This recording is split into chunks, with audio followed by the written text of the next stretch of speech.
The federal government has declared a national emergency on the Apapa and Tinkan Island seaports corridor. Vice President Yemi Osinbajo made the declaration in Lagos while meeting interest groups over the perennial Apapa gridlock.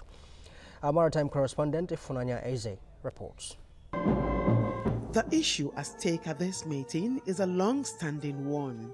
For years, the Lagos Seaport Corridor has been begging the question of when government will show the needed commitment to tackle endemic problems in the environment.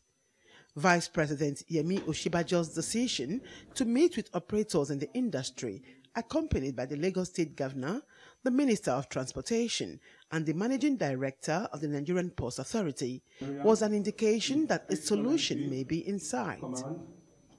There was no holds barred.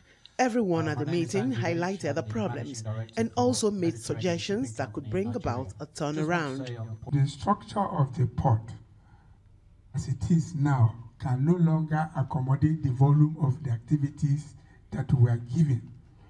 Everything, including population, has increased, and yet the infrastructure that's supposed to expand to accommodate all these increases remain stagnant.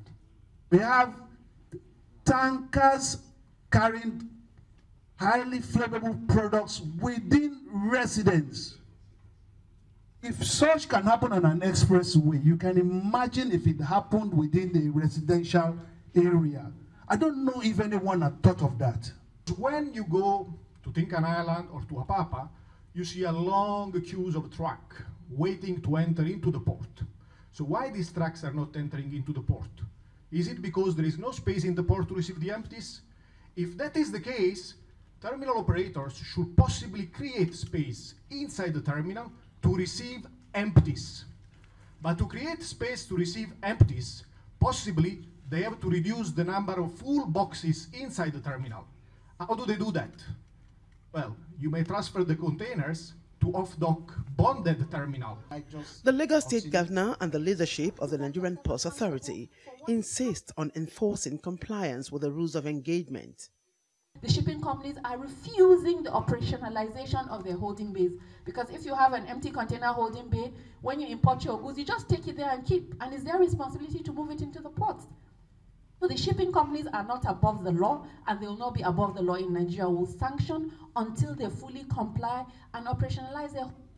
The whole essence of this engagement is to create a platform where every stakeholder and every levels of government reiterate a renewed commitment to save the Nigerian economy. Vice President Osinbajo accepted responsibility for the poor state of affairs at the country's major seaports. He gave assurances that needed budgetary approval will be made in 2 weeks. There's no reason at all, and there are no excuses on the part of government for the state of affairs in this community and in this area. This is a very important economic axis for Nigeria. No question at all. I mean, most of our imports and exports come through here. The Apapa gridlock and the attendant problems of inadequate holding bays, truck parks, and the dilapidated road infrastructure have repeatedly been the agenda of several seminars in the past. This time, it is hoped that this meeting will bring about the much expected change.